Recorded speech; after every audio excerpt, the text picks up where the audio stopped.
সরকার হুকুম অমান্য করে কর্মস্থলে ঘোষণা যোগদান না করে আপনি কিভাবে উত্তেজিত হবেন না। আমি এখন যাচ্ছি, আপনাদের সাথে ডিসকাস করবো। আমরা একটা তারিখ দিয়ে দেব।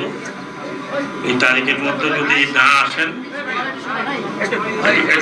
শোনেন, এই তারিখের ভিতরে যদি যে সদস্য, পুলিশ সদস্যরা যদি না আসেন, আমরা ধরে নেব দে আর ডেজার্টার।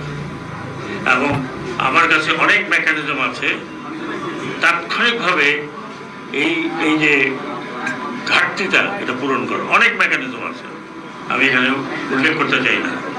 উইদিন 7 days আপনি দেখবেন যে এই ট্রেন্ড ম্যান পাওয়ার পুলিশও চলে আসছে। সো আমি সচিবালয় থেকে একটা ডেট দিব।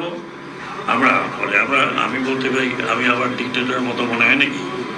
আমরা মিলে একটা ডেট দেব, সেই ডেট মধ্যে যদি জয়েন না করে দে উইল বি ডিসঅর্ডার।